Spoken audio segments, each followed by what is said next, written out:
오늘은 요한일서 마지막 시간입니다. 마지막 주에 마지막 귀한 말씀을 통해서 우리가 한번 이 말씀을 통하여 영혼을 좀 점검해보는 소중한 시간 되었으면 좋겠는데요. 말씀의 제목을 이렇게 한번 정해봤습니다. 바른 기도, 바른 암, 바른 삶, 이렇게 정해봤습니다. 이렇게 정한 이유는 굉장히 본문이 우리가 한 10절 정도 읽었지만 다양한 내용들이 있어서 그렇습니다. 그 중에 바른 기도를 조금 더 우리가 주목하면서 보면 그 다음으로 이어지는 바른 암, 바른 삶은 절로 된다, 이렇게 이해하시면 될 것 같아요. 여러분, 신앙생활 하면서 신앙의 강조점 중에 하나가 기도입니다. 기도에 있어서만큼은 한국교회는 그 어느 나라보다도 어느 민족보다도 열심이라고 생각합니다. 기도의 종류가 굉장히 다양하죠. 어떤 기도가 생각나시나요? 예, 새벽기도. 일단 1차적으로 저도 새벽기도 동일하게 먼저 적었어요. 또 어떤 기도가 있나요? 금요기도 있고, 금식기도 있고, 철야기도 있고, 산기도도 있고, 예. 다니엘 40일 기도도 있고, 또 새벽기도도 부족해요. 이 정도는 안 돼요. 더 열심을 내야 되거든요. 특별 새벽기도 또 있고, 그 다음에 기도하는데 작정기도가 또 필요합니다. 작정기도도 하고, 또 이 정도 안 돼요. 주중에 또 모여서 기도해야 됩니다. 시간이 조금 여유가 있는 분들은 화요 중보기도가 있고, 24시 중보기도가 있고, 수능날 수능 그냥 보내면 안 돼요. 엄마들은요 어떻게 되죠? 수능 기도회가 있고, 특별기도회가 있고, 이렇게 많습니다. 제가 생각나는 것만 적었는데 더 많을 겁니다. 여러분 참 열심이죠. 저는 이 기도의 열심, 한국교회의 좋은 유산 중에 하나라고 생각합니다. 기도하는 열심 필요합니다. 그런데 반드시 짚고 넘어가야 될 것이 있습니다. 우리가 하는 기도가 과연 성경적인가? 과연 말씀적인가? 과연 하나님이 가르쳐 주신 대로의 기도인가? 이 부분을 점검할 필요가 있습니다. 왜냐하면 다른 종교에도 기도가 있어요. 이슬람 종교도요, 기도가 있습니다. 거기도 참 열심입니다. 매일 하루에 5번씩 그들이 향한 성전을 향하여서 무릎을 꿇고 5분, 10분씩 기도한다고 합니다. 열심이죠. 불교도요, 기도에 있어서 열심입니다. 100번 절하면서 기도하는 방식도 있습니다. 제가 재미난 뉴스 기사를 봤는데요. 불교에서 기도 완성에 두 날개가 있어야 된다. 그것이 무엇이냐면 간절함과 정성이다. 간절히 기도해야 된다. 정성을 다해 기도해야 된다라고 가르친다는 거예요. 그러면서 기도에 대해서 불교도 이렇게 가르칩니다. 기도는 간절해야 됩니다. 기도는 시간을 내서 특별한 장소에서 기도해야 됩니다. 기도는 자신이 원하는 것을 하나님께 아뢰는 것입니다. 여러분, 뭔가 좀 교회에서 신앙생활 할 때 기도랑 좀 맥락이 좀 많이 비슷하지 않아요? 특별한 시간, 특별한 장소, 간절한 정성. 우리도 그렇게 가르칠 때가 많잖아요. 과연 성경이 그렇게 말하고 있을까요? 기도에 대해서. 여러분, 기도라는 단어의 의미를 먼저 좀 살펴보면, 기도라는 단어는 성경에서 이렇게 쓰이고 있습니다. 프로스 유코마이, 프로스 유코마이. 두 단어가 합쳐졌어요. 프로스, 뭐뭐를 향하여, 누구를 향하여, 누구와 함께 라는 뜻을 가지고 있고, 유코마이, 바라다, 원하다 라는 뜻을 가지고 있어요. 그래서 기도는 누구를 향하여 원하는 겁니다. 누구를 향하여 바라는 것입니다. 이거 금방 불교에서 얘기하는 거랑 좀 뭔가 비슷한 것 같은데요. 그런데 중요한 게 있어요. 중요한 게 뭐냐면 성도라는 것을 기억해야 됩니다. 성도, 믿는 사람을 뜻하잖아요. 믿는 자는 누가 믿는 자냐? 저를 보시면 돼요. 믿는 자는 오늘 우리 추은주 성도님이 세례를 받으셨어요. 세례는 거듭남입니다. 그래서 거듭났다는 건 뭐냐면 나는 끝났다는 거예요. 이제 옛 나는 죽었다는 겁니다. 그리고 새로운 새로운 내가 되었다는 겁니다. 그럼 옛 나가 죽었다는 것은 옛은 뭘까요? 옛 것은 뭐예요? 지나간 건데 그 지나간 그 옛 것은 뭐냐고요? 내 안에 옛 것. 죄가 있고 또 세상에 가치대로 살려고 했던 것도 다 옛 것입니다. 그래서 세상의 방향성, 세상의 가치로 살아가려고 하는 것은 하나님 보시기에 다 그 옛 거야. 그 지나가야 될 것들이야. 그리고 죄로 똘똘 뭉쳐져 있는 욕망과 욕심과 죄된 본성과 이거 다 옛 것입니다. 근데 그게 다 죽었다는 거예요. 그럼 우리의 기도는 세상의 것 구하면 되겠습니까? 안 되겠습니까? 안 되는 거예요. 그거 하나님께서 그 기도 아니야. 그거 바라는 것 아니야.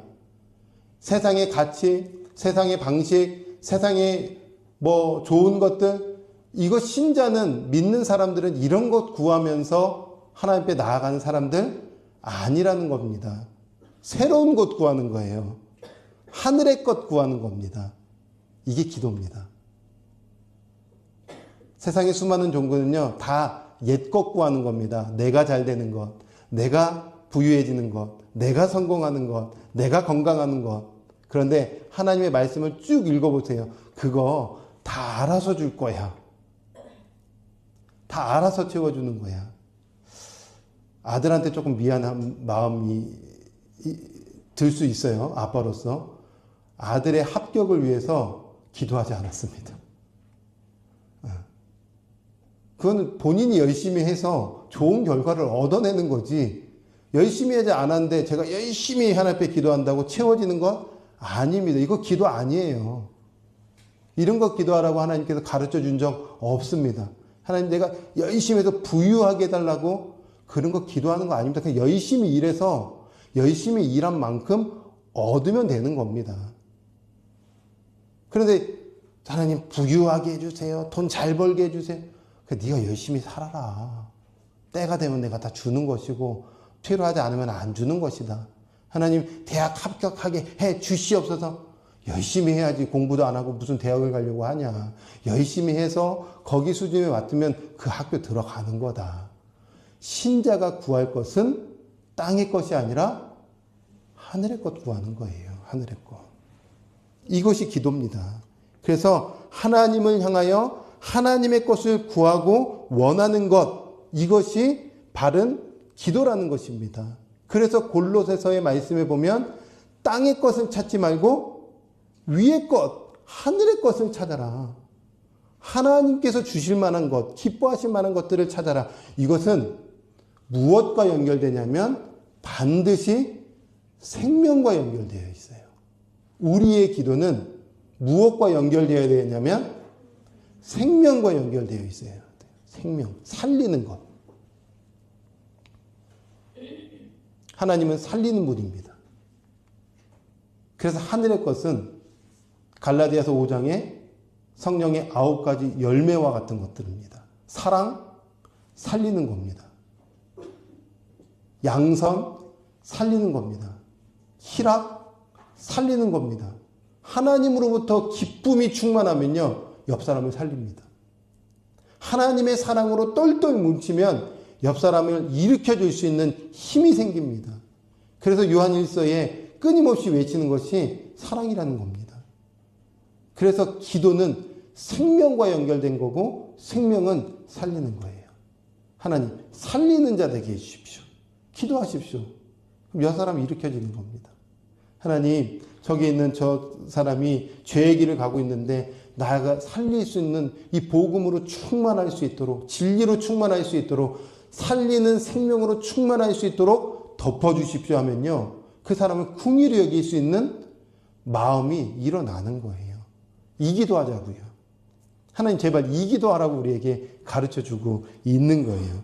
그런 관점에서 이것이 기도구나. 이 기도해야 되는 것이구나 라는 눈을 딱 띄어서 14절, 15절의 말씀을 읽어보면 이해가 되는 거예요. 이 기도는 응답받는 기도구나. 제가 14절 15절 읽어볼게요.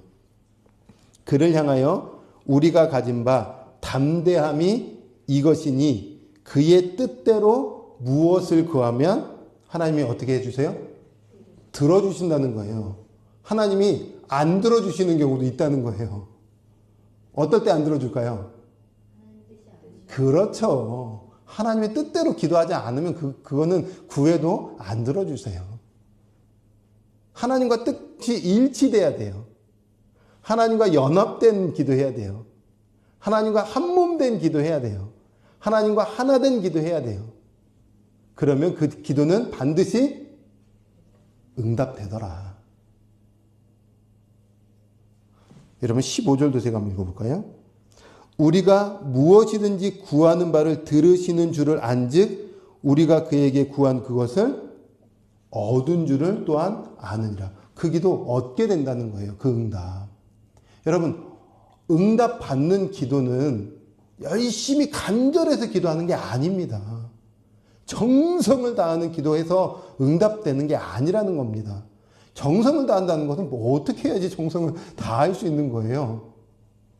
맨날 정성 다하라고 하는데 간절히 기도해야 된다고 외치는데 간절한 기도는 어떻게 해야지 간절한 기도가 되는 거예요. 이렇게 해야 됩니까? 막 힘을 다해 핏줄을 세워야 됩니까? 그런 거 아니라는 거예요. 응답되는 기도는 일치된 기도해야 되는 거예요. 일치된 기도는 생명과 연결된 기도 하라는 거예요. 생명과 연결된 기도는 이제 나는 죽었는데 왜 계속 옛것 구하냐는 거예요. 그런 건 다 알아주시신대요. 마태복음 6장에 그의 나라와 그의 의를 구하면 하나님께서 나머지 절로 주신대요. 새 한 마리가 떨어지지가 않습니다.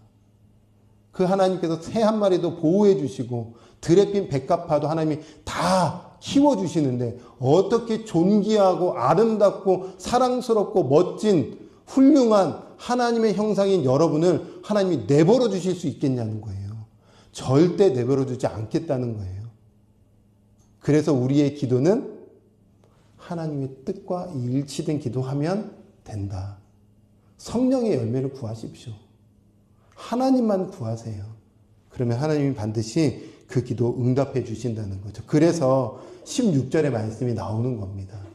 16절 말씀 읽다가 어려우셨죠? 이런 말씀이에요. 제가 한번 읽어볼게요.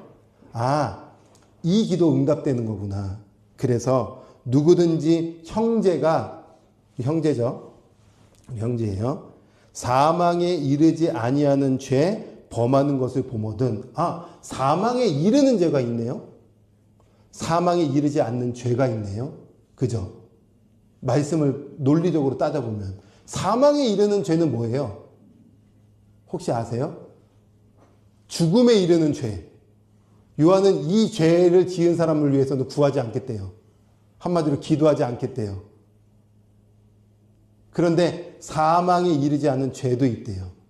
사망에 이르는 죄는, 즉 사망으로 가는 죄는 뭐냐면요, 성령을 모독하는 거예요. 성령을 무시하는 겁니다. 하나님께서 계속 우리에게 진리 주시는데 진리 무시하면 안 된다는 거예요.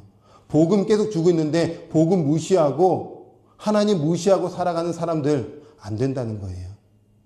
그런데 도덕적으로, 윤리적으로 이런 거는 사망에 이르는 죄는 아니에요. 그 사람을 위해서 구하면, 즉 하나님께 기도하면, 또 다른 표현으로 요청하면, 하나님 좀 주십시오. 저 생명 제발 구원 주십시오. 영생 주십시오. 이렇게 우리가 기도하면 그에게 생명을 주시리라. 영생 주시겠다는 거예요. 쉽게 말하면 천국 주시겠다는 거예요. 제가 오늘 새로운 친구가 와가지고 쉽게 이야기하려고 하는데 천국 주시겠다는 거예요. 하나님 나라 주시겠다는 거예요. 영원히 살 수 있도록 그 영혼 붙들어 주시겠다는 거예요. 이 땅 잠깐입니다. 길게는 100년 살겠죠. 짧게는 언제 갈지 모르는 인생입니다. 여러분 영생 얻어야 되지 않겠습니까? 우연으로 존재하지 않는 우리인데 영원한 것 소유해야 되지 않겠습니까? 나만 소유했다고 되겠습니까? 옆 사람도 얻어야 되지 않겠습니까? 남편 얻어야 되지 않겠습니까? 가족 중에 혹시 하나님 알지 못한 사람 있다면 얻어야 되지 않겠습니까? 제가 이제 이렇게 영혼들을 위해서 이제 기도해요. 다음 주에는 이제 여기 원장님도 만나서 또 원장님 또 아는 지인도 만나서 원장님이 지금 전도 대상자입니다. 신앙생활 했다가 지금 안 했다고 하니 어떻게든지 복음 전하고 이렇게 계속 관계를 지금 맺고 있어요. 관심이 계속 영혼에게 있죠. 또 1월 달에 새로운 분이 오신다. 하나님 어찌됐든 우리 교회에 정착하게 해주십시오가 아니라 복음으로 정말 생명 얻게 해주십시오. 어느 교회 가도 상관은 없습니다. 근데 이제 친구들 보는 거예요. 겸손이 친구 누가 오나, 온유 친구 누가 오나. 오늘 감사하게도 이름 거론해서 죄송해요. 우리 온유 친구가 온다고 해서 어젯밤부터 기도하는 거예요. 하나님, 우연이 아니지 않습니까? 어떻게 이 공간에 우연으로 올 수 있겠습니까? 어떻게 온유 친구로 우연으로 만날 수 있겠습니까? 필연적 만남이라고 한다면 필연적으로 저 영혼에게 복음이 들어가고 생명이 들어가고 영생을 얻게 해 주십시오. 이 기도 하는 거예요. 주님이 일하시겠죠. 생명 주겠다. 영생 주겠다. 저 친구에게 진리 주겠다. 그래서 바른 기도는 위의 것을 찾는 기도고 위의 것을 찾는 기도는 생명과 연결된 기도고 생명과 연결된 기도를 하는 사람은 하나님과 일치된 기도했으니 그것 반드시 응답해 주겠다. 여러분 오늘 우리 이 기도하면 되는 겁니다. 여러분 주변에 생각나는 분들이 있으세요? 혹시 신앙생활 잃어버린 분들 있으세요? 또 예수님 있다가 잠깐 방황하는 분들 계세요? 혹시 가족 중에 아직 하나님 예수 그리스도 알지 못하는 분들 있어요? 저도 있어요. 우리 가족 중에. 기도하면 주님의 때에 반드시 이루어 주실 것입니다. 그러면서 우리 주님이 바른 기도를 한다는 것 자체가 이미 하나님으로부터 거듭난 새롭게 태어난 사람들인데 이 사람들 안다는 겁니다. 18절에서 20절 말씀이에요. 이 말씀도 어려웠던 말씀인데요. 잠깐 저를 보시면 18절부터 20절은요. 세 절 중에 첫 단어가 어떻게 시작되냐면 오이다멘 띄워주세요. 오이다멘이라고 기록이 되어 있어요. 원어로 오이다멘. 무슨 뜻이냐면 우리는 압니다. 이 완료형으로 끝났어요. 우리는 이미 알고 있습니다. 또 다른 뜻으로는요. 우리는 기억합니다. 여러분 우리 뭘 알아요? 네, 맞아요. 18절부터 20절에 요한이 지금 공동체 식구들에게 딱 강조해주고 있습니다. 우리 다 알고 있죠? 뭘요? 그리스도 안에 있으면 죄 짓지 않습니다. 또 우리는 하나님께 속한 자녀들입니다. 넌 내 거야. 우리는 하나님 겁니다. 하나님 것이 하나님의 것을 구해야지 세상의 것 구하면 되겠냐 이런 것이에요. 그러지 말라는 거죠. 우리는 압니다. 하나님께서 지각을 주사 예수님이 진리구나. 예수님 믿어야 하나님 나라 천국을 소유하게 되는 것이구나. 이거 우리 알고 있다는 거예요. 여러분 제가 말씀을 보면서 지각이라는 단어가 참 신기했어요. 지각을 주사. 지각을 주사. 그러면 여러분 반대로 지각을 하나님이 안 주시는 경우고 있죠. 지각 안 주면 어떻게 될까요? 예수님 모르죠. 예수님 모르면 성경에 보면 교만해집니다. 이 교만과 연결된 거예요. 지각을 주셔야 겸손해집니다. 지각을 주셔야 진리를 알 수 있습니다. 지각을 받으면, 지각을 주시면 새로운 세계를 보게 되는 겁니다. 지각이 뭐냐 하면 단어 자체가 하나님에 의하여 생각하는 겁니다. 이게 지각이에요. 우리가 국어사전적으로 지각 뭐예요? 그러면 깨닫는 거 아니에요? 아는 거 아니에요? 아니요. 성경에서 말하고 싶은 지각은 하나님에 의하여 생각하다. 하나님에 의하여 마음을 갖다. 하나님에 의하여 알게 되다. 이게 지각인 거예요. 그래서 하나님을 믿는 거듭난 사람들은 다 지각이 있습니다. 그래서 땅의 것을 추구하려고 하다가도 이거 다 부질없지. 하나님의 것이 최고지 하면서 하나님 것 구하며 살아갈 수 있는 힘이 생기고, 이거 아는 사람들은 그때부터 삶의 방향이 바뀌어져요. 어떻게 해요? 21절의 말씀 같이 한번 마지막으로 읽어볼까요? 이거 읽을 때 독특한 건 뭐냐면, 요한일서 5장에 왜 마지막이 이렇게 끝날까? 이 질문하면서 한번 읽어보세요. 같이 한번 읽어볼까요? 시작. 이렇게 끝납니다. 마지막 되게 중요할 텐데 요한은 왜 이렇게 끝을 낼까? 우상에 따르는 삶 살지 말고 하나님 의지하면서 살아라. 여러분, 하나님 없으면 다 우상 만들어냅니다. 돈이 우상이고요. 인기가 우상이고요. 자기 자신이 우상이 되고요. 사랑하는 그 무엇인가가 우상이 되고요. 그게 방향이 되고요. 그게 목표가 되고요. 그게 결승점이 되어서 살아갑니다. 제가 어떤 분 만나서 이야기하니까 70년 내내 열심히 돈이 우상되어서 살았는데요. 열심히 살고 70대 되니까 돈도 없고요. 사람도 없고요. 목표도 없고요. 삶의 방향도 없어요. 왜 사는지 모르겠다는 거예요. 우상이기 때문에 그래요. 우상으로부터 여러분을 지켜야 됩니다. 하나님을 의지해야 됩니다. 그럼 놀라운 세계가 우리 인생 가운데 펼쳐지게 될 것입니다. 바른 기도, 바른 암, 바른 삶으로 인생을 살아내는 저와 여러분이 되기를 주님의 이름으로 축원합니다. 아멘.